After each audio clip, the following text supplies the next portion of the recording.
ZYH 754, 870 kHz, AM. Rádio Universitária, Goiânia. Emissora da UFG.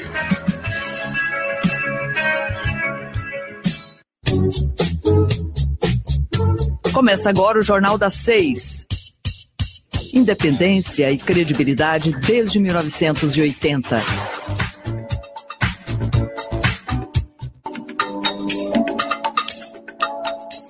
Eu sou Isaura Carrijo e fico com você até às 6h30. E lembrando que o programa vai ao ar nos 870 AM do seu rádio e pela internet, no site radio.ufg.br.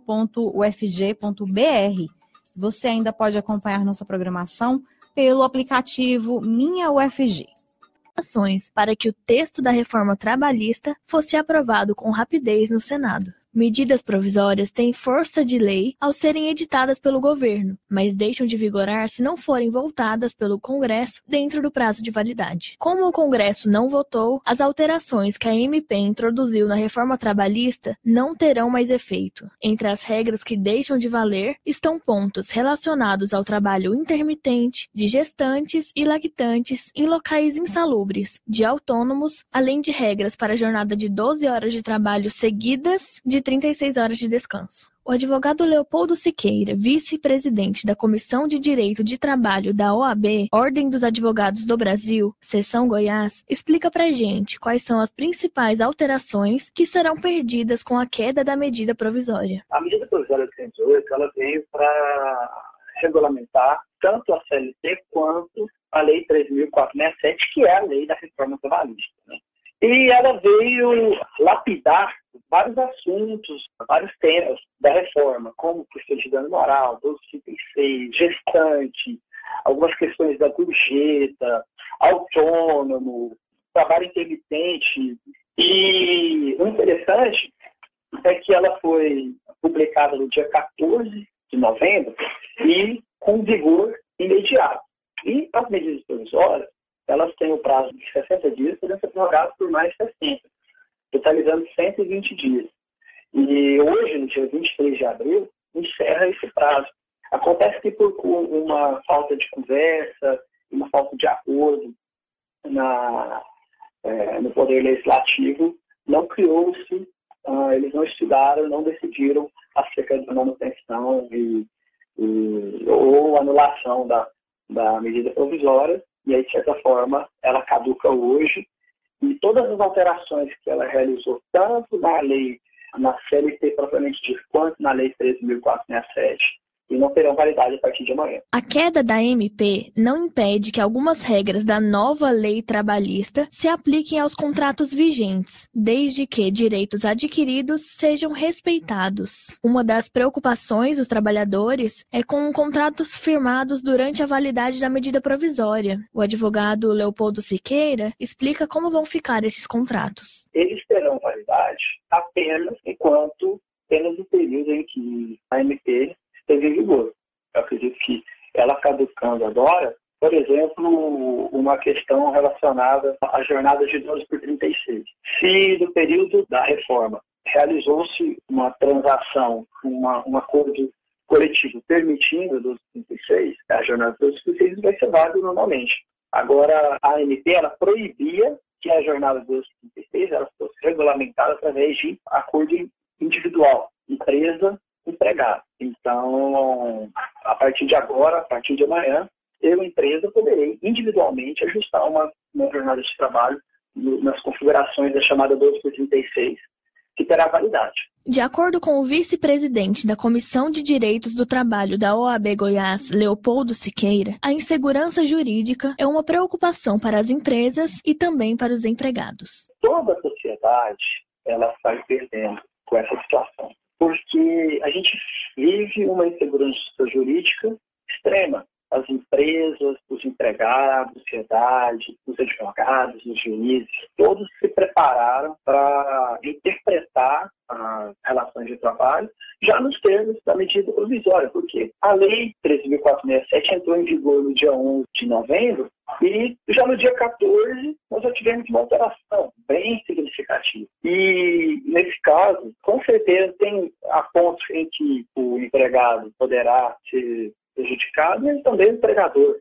Fica até difícil as empresas criarem um procedimento interno, porque cada dia que passa a gente sofre tantas mudanças na legislação trabalhista que hoje eu estou fazendo uma coisa, estou tendo um posicionamento, uma conduta na empresa, e quando eu acho que já está tudo regular, tudo certo, no dia seguinte vem uma nova legislação, muda o que a empresa já tinha adotado, e a empresa tem que buscar novos mecanismos para tentar se adaptar a essas novas alterações que vão surgindo. Isso é muito complicado. Na última sexta-feira, dia 20, o Ministério da Casa Civil informou que o governo federal avalia regulamentar pontos da reforma trabalhista por meio de um decreto, já que a medida provisória perderia a validade nesta segunda. Segundo o ministro-chefe da Casa Civil, Eliseu Padilha, o governo não pretende, no momento, publicar uma nova MP para ajustar a reforma. Júlia Larissa, para o Jornal das 6.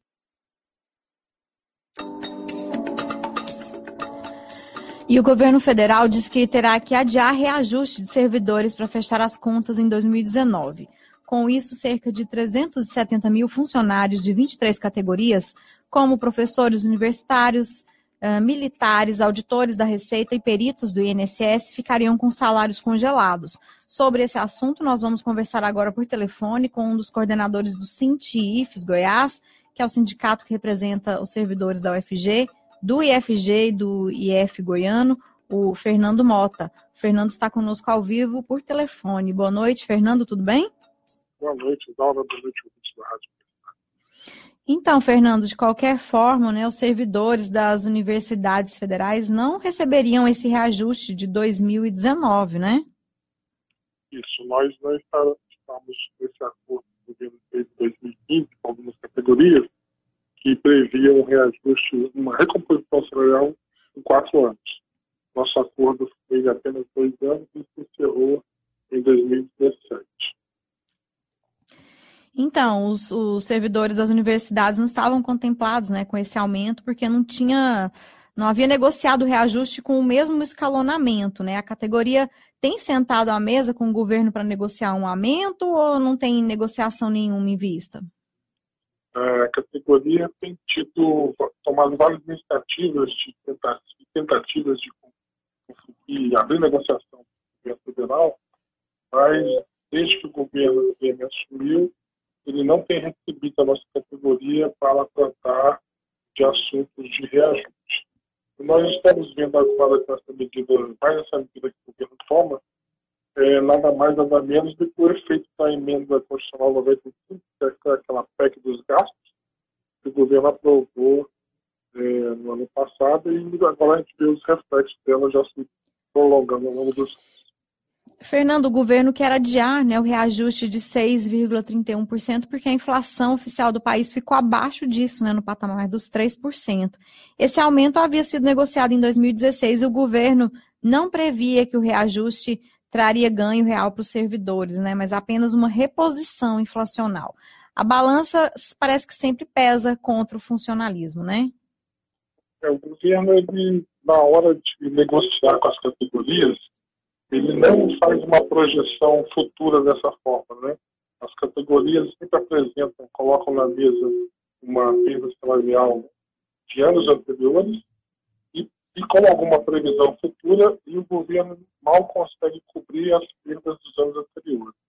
Então, essa justificativa agora do governo que o reajuste ficaria acima do que foi previsto na inflação é uma falácia, uma desculpa do governo para não dar esse reajuste. O adiamento desse reajuste nem chega a ser uma medida impopular, porque a população, né, Fernando, em geral enxerga o funcionário público como uma categoria de privilegiados, né? É difícil a gente ver alguém defendendo um servidor público e tal. De toda forma, os sindicatos estão se articulando para esclarecer os brasileiros a respeito dessa questão? Infelizmente, a mídia e a propaganda, inclusive financiada pelo próprio governo, tenta mostrar a massa da categoria de servidores públicos como privilegiados, o que não é verdade. Os verdadeiros privilegiados do serviço público são os governantes, são os altos cargos judiciários, como juízes, promotores, sendo que o restante dessas categorias de servidores ganha apenas um salário razoável, necessário para sobreviver. Mas, infelizmente, essa mídia que o governo paga para denegrir a imagem do servidor público acaba prevalecendo sobre a população.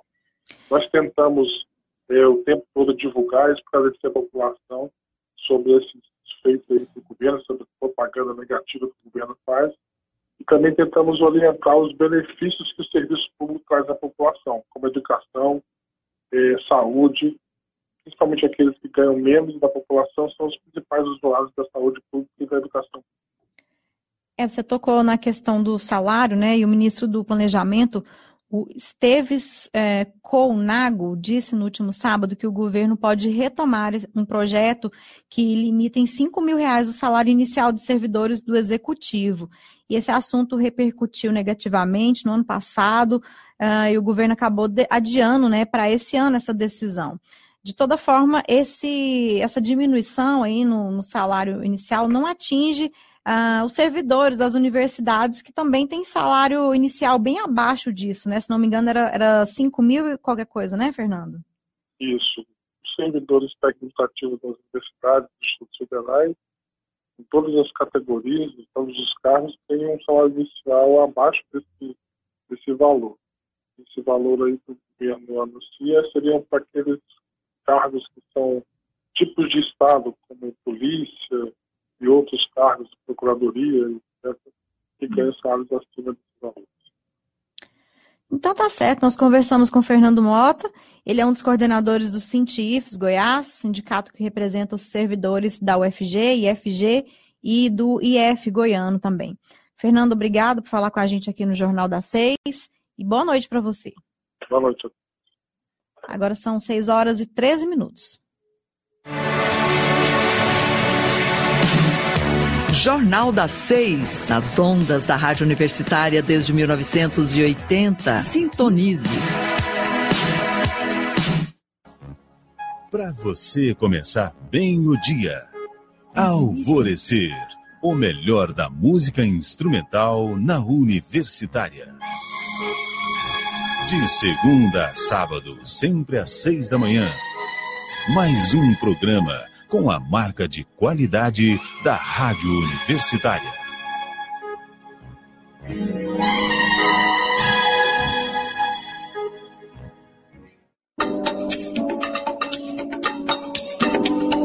Voltamos a apresentar o Jornal das 6.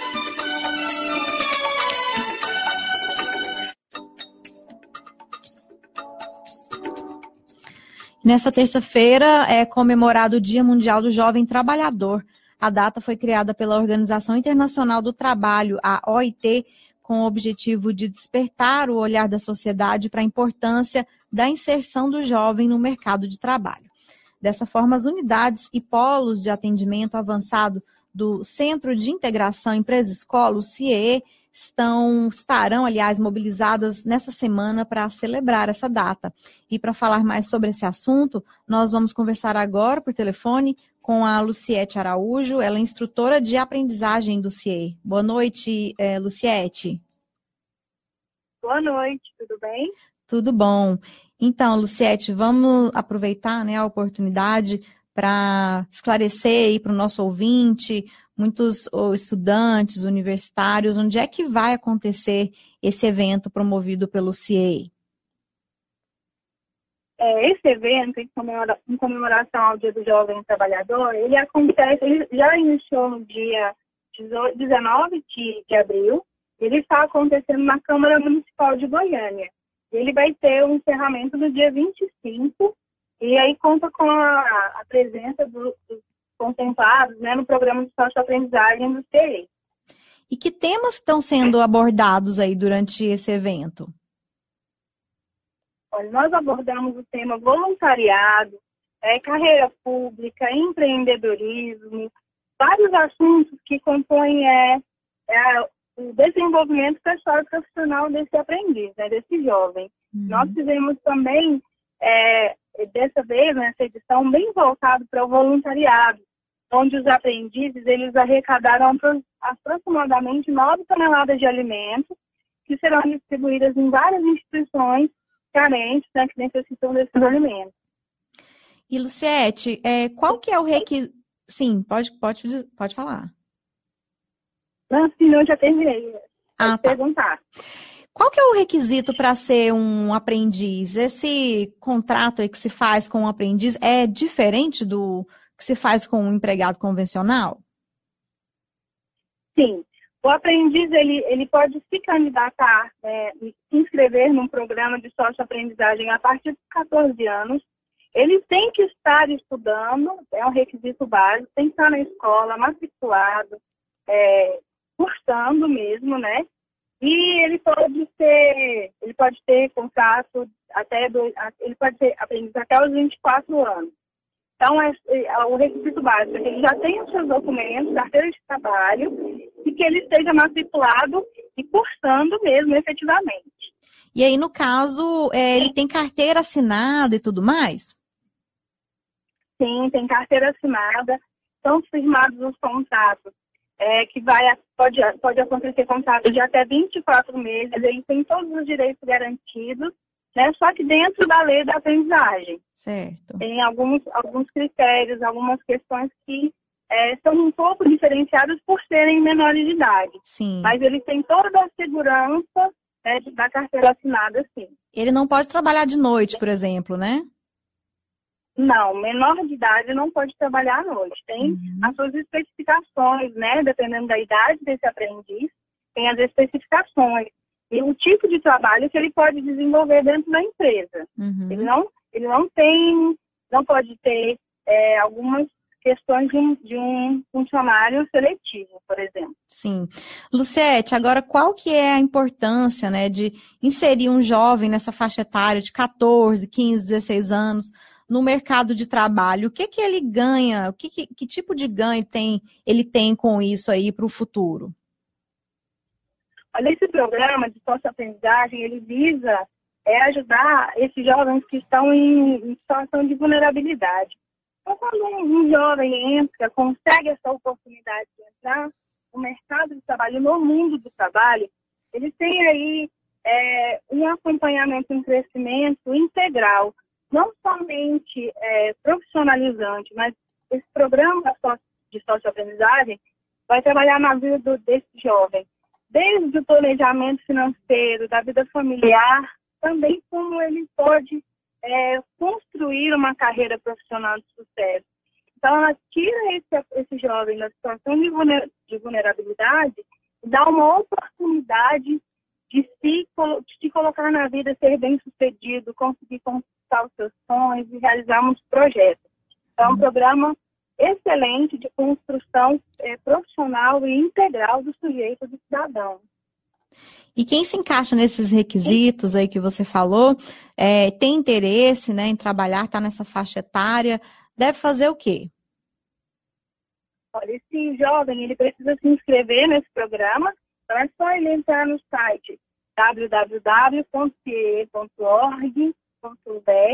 e fazer o seu cadastro e ser selecionado, né, para alguma das vagas com as empresas parceiras. As empresas, elas procuram o CIE e vai pegar dentro desse banco de dados esses jovens que são inscritos e que vão ser inseridos no mercado de trabalho. Tá certo, nós conversamos com a Luciete Araújo, ela é instrutora de aprendizagem do CIE. Luciete, obrigada pela participação aqui no Jornal das 6, da Rádio Universitária. Boa noite para você. Boa noite, muito obrigada. Nós te agradecemos. Agora são 6h20. Ouça o Jornal das 6 também pela internet, no site da Rádio Universitária ou pelo aplicativo Minha UFG.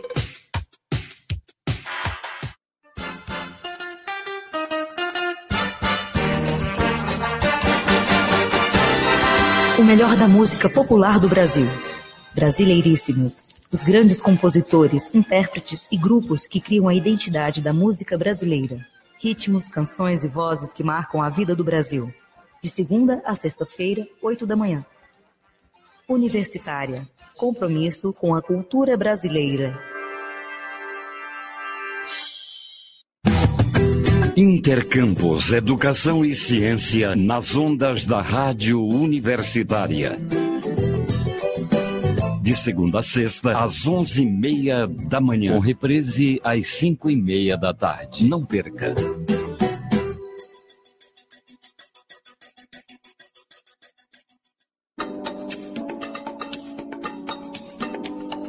Voltamos a apresentar o Jornal das 6.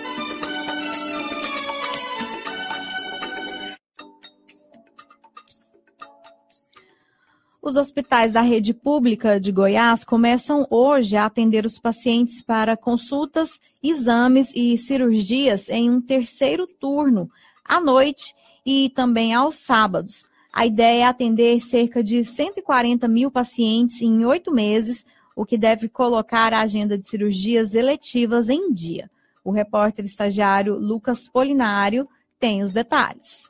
O governo do estado de Goiás anunciou na manhã desta segunda-feira a implantação do Corujão da Saúde em Goiás. Trata-se do programa Terceiro Turno da Saúde, mais saúde, menos filas, que atenderá os pacientes durante a noite nos hospitais estaduais a fim de zerar a fila de espera por consultas e exames médicos. Entre os exames contemplados no programa estão desintrometria, ecocardiografia, mamografia, ressonância, tomografia e ultrassonografia, além de cirurgias eletivas. Os atendimentos inicialmente começam a ser realizados no CRE e no Hospital Geral de Goiânia, o HGG, ainda hoje. E a partir do dia 30 de abril, as demais unidades de saúde do estado também terão um terceiro turno, como detalha o governador José Ellington. A rede hospitalar, nesse primeiro momento, a partir de hoje, o HGG e o CRE já começam a funcionar até as 23 horas. A partir do dia 30, todos os hospitais da rede estadual já estarão atendendo até as 23 horas durante o mês. E após isso, com o sinal verde da Secretaria da Saúde, nós queremos fazer com que esse ciclo ocorra 24 horas por dia. O governador adiantou que o estado pretende assumir a central de regulação, que hoje é gerida pela Prefeitura de Goiânia e alvo de investigação pela Comissão de Inquérito da Câmara Municipal. Nós temos hoje uma confusão no que diz respeito à regulação. A ordem da fila é sempre uma incógnita. Você não tem números precisos em relação a essa matéria. Há um consenso dos secretários municipais do interior de que é preciso você ter um órgão regulador forte. E é justamente por isso que estou encaminhando ainda essa semana para a Assembleia Legislativa um projeto de lei que transfere essa competência para o governo do estado. Além da criação do terceiro turno, o governo de Goiás vai focar na realização de cirurgias eletivas no sistema estadual. As ações terão investimento total de R$100 milhões. O Ministério Público declarou na última semana que não há um processo claro de transparência na regulação goiana. E o secretário estadual de Saúde, Leonardo Vilela, salientou que esta será uma ação em conjunto com o Conecta SUS, com um painel de transparência disponível para todos, e reforçou que o programa estará garantindo até o dia 30 de dezembro, quando termina sua gestão. Quem faz as filas são as prefeituras, são os gestores municipais. Há uma desinformação muito grande, e até porque a fila ela é dinâmica, ela muda a cada momento. Que pessoas que estão na fila fazem cirurgia, saem da fila e outros têm indicação e entram. Então não existe números exatos. Do momento, hoje, nós não regulamos as unidades estaduais. No momento que passarmos a regular, esse painel de regulação será compartilhado com o Ministério Público, com outros municípios, com todos os outros municípios, com quem quiser, com quem desejar. Nós não temos o que esconder. Conforme comunicado, a expectativa é que devem ser feitos 11 mil exames por mês, além de 5 mil consultas e 7 mil cirurgias eletivas até o final do ano. A Prefeitura de Goiânia não se manifestou ainda sobre a possível transferência da gestão do complexo regulador para o Estado e que analisará nos próximos dias. De Goiânia, Lucas Polinário.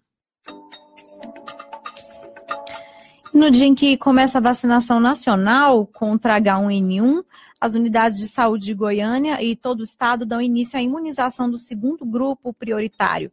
Crianças de até 5 anos, gestantes e mães em período de resguardo. A segunda etapa da campanha começa hoje e vai até sexta-feira. Na próxima semana, tem início a terceira etapa da campanha com imunização de professores. No dia 12 de maio está previsto um dia D para vacinação de todos os grupos prioritários. Do dia 23 a 27 serão vacinadas gestantes em qualquer fase da gravidez e mães em período de resguardo. No dia 30 de abril a 11 de maio seria então a vez dos professores.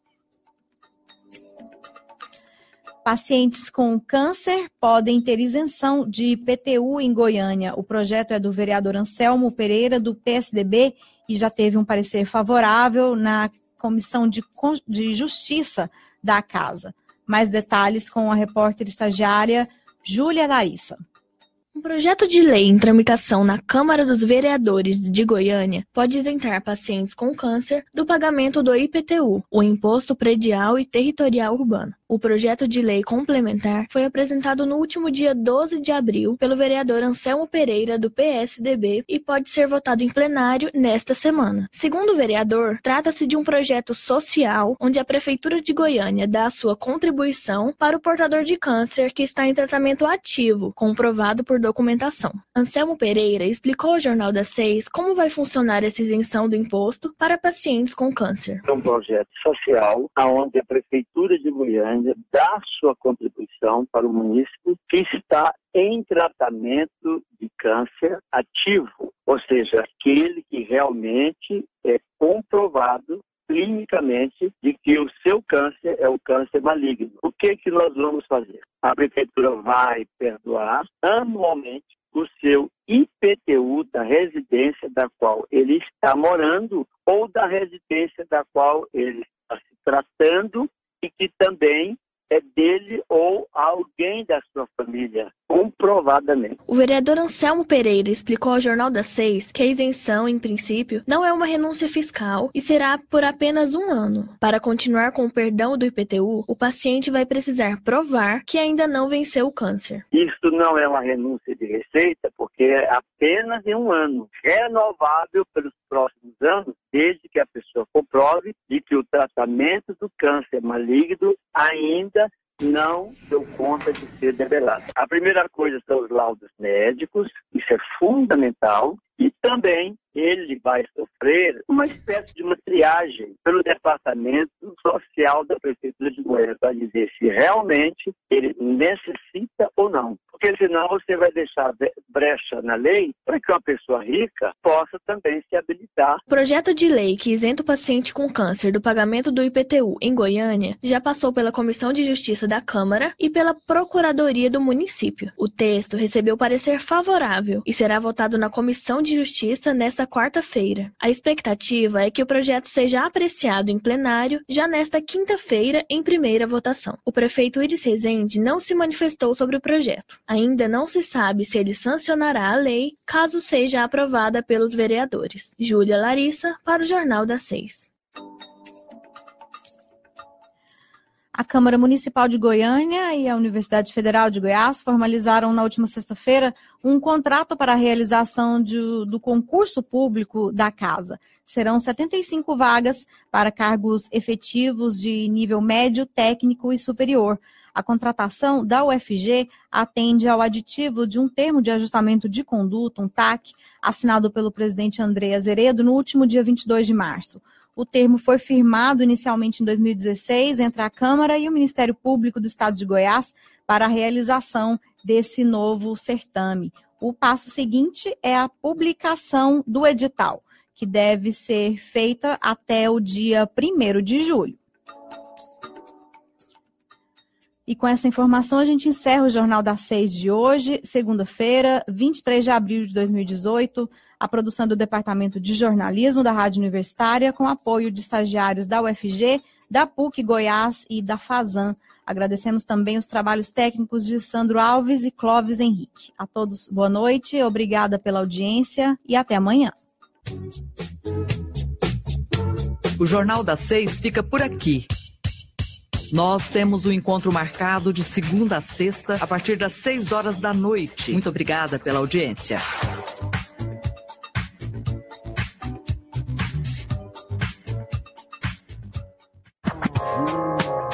Universitária Goiânia, 870 AM.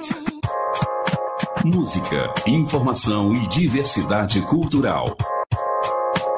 Emissora da UFG.